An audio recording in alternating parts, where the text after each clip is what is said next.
આજે આપણે એક એવા વ્યક્તિની વાત કરવા જઈ રહ્યા છીએ કે જેમણે ભારતની આઝાદીમાં મહત્વની ભૂમિકા ભજવી હતી.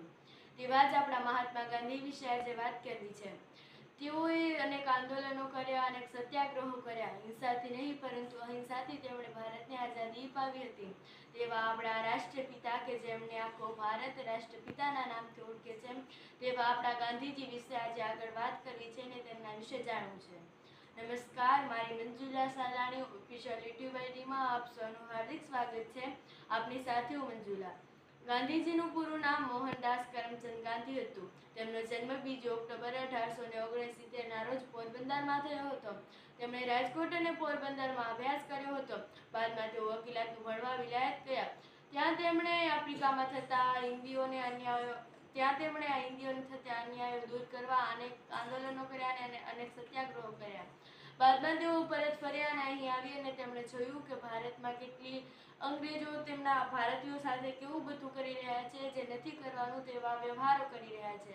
તેઓ સતત ભારતીયોને એક સખ્ત કાયદામાં રાખી રહ્યા છે. જેવી રીતે અંગ્રેજો કહે તેવી જ રીતે ભારતીયોને કરવાનું હતું.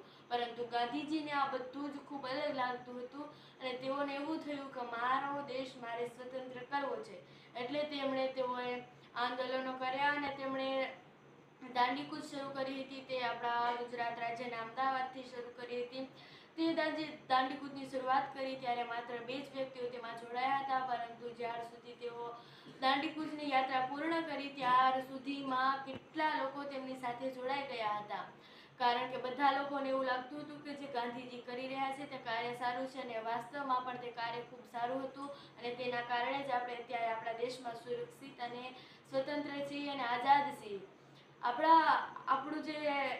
જે પરતંત્ર હતા તેને આઝાદ કરવા માટે, સ્વતંત્ર કરવા માટે ગાંધીજી અનેક લડતો ચલાવી હતી. તેઓ અનેક વાર જેલમાં પણ પુરાયા હતા.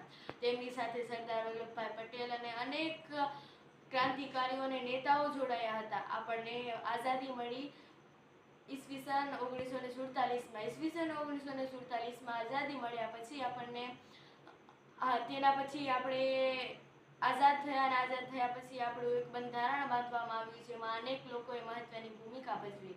તેમાં આપણે જોઈએ તો ડૉક્ટર કલામે, બાબા સાહેબ આંબેડકરે ખૂબ મહત્વની ભૂમિકા ભજવી અને તેઓએ બંધારણના ઘડવૈયા તરીકે ઓળખાય છે અને તેમના મુખ્ય જે નેતા હતા તે ડૉક્ટર રાજેન્દ્ર પ્રસાદ હતા.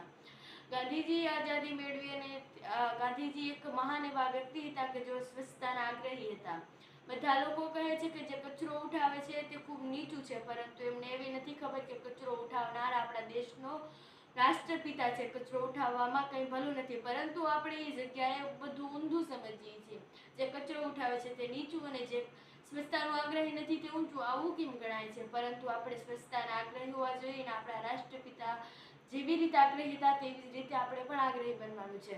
ગાંધીજી રેડિયો કાઢતા હતા અને તેઓ સાંજ સવારે પ્રાર્થના કરતા હતા. તેમની પ્રાર્થનામાં અનેક લોકો જોડાતા હતા અને તેઓની પ્રાર્થના પણ ખૂબ સારી હતી. તેઓને બાળકો ખૂબ ઘણા વહાલા હતા.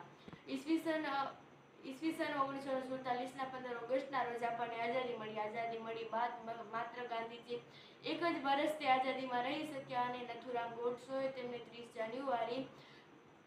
જાન્યુઆરીના રોજ 1948ના રોજ ગોળી મારી દીધી. ત્યાર પછી તેમનું મૃત્યુ થયું. જ્યાં તેમની સમાધિ છે તે રાજઘાટ તરીકે ઓળખાય છે અને એ સમાધિ દિલ્હીમાં આવેલી છે. તો આપણે પણ એક એવા મહાન વ્યક્તિ બનીએ કે જેવી રીતે ગાંધીજી ઈચ્છતા હતા કે આપણો દેશ કેવી રીતે સારો બને. ગાંધીજી એવું ઈચ્છતા હતા કે આપણો દેશ હંમેશા પ્રગતિ કરતો રહે અને હંમેશા સ્વચ્છ દેશ રહે. તો આપણે એવા પ્રયત્ન કરીશું કે આપણા રાષ્ટ્રપિતાનું જેવું સ્વપ્ન હતું તેને સાકાર કરીને જોઈએ કે ભલે તેઓએ સાકાર ન કરી શક્યા, પરંતુ તે અડધું સ્વપ્ન તેઓનું સાકાર કરી શક્યા હતા, પરંતુ અડધું બાકી હતું. તો જે તેમનું સ્વપ્ન અધૂરું છે તે આપણે હંમેશાની માટે સાકાર કરીએ અને તેવી જ પ્રગતિઓ કરી આપણા દેશને આગળ વધારીએ. એવી જ તેઓની આશા સાથે આપણે પણ આપણા જીવનમાં પ્રગતિઓ કરીએ અને આપણા દેશને પણ હંમેશા પ્રગતિ કરે તેવી આશાઓ સાથે આપણા દેશને હંમેશાની માટે આપણે આગળ વધારવાનો છે. અને આપણે આપણા રાષ્ટ્રપિતાના કહ્યા પ્રમાણે સ્વચ્છતાના આગ્રહી રહેવાનું છે અને દેશ પ્રત્યે પ્રેમનો ભાવ વ્યક્ત કરવાનો છે અને હંમેશા એક ફૂલની પાંખડી તરીકે દેશને કંઈકનું કંઈક યોગદાન આપતું રહેવાનું છે. તો જ આપણો દેશ હંમેશાની માટે વિકસતો અને પ્રગતિ અને જેવી રીતે ગાંધીજીનું સ્વપ્ન હતું તેવી રીતે બનશે.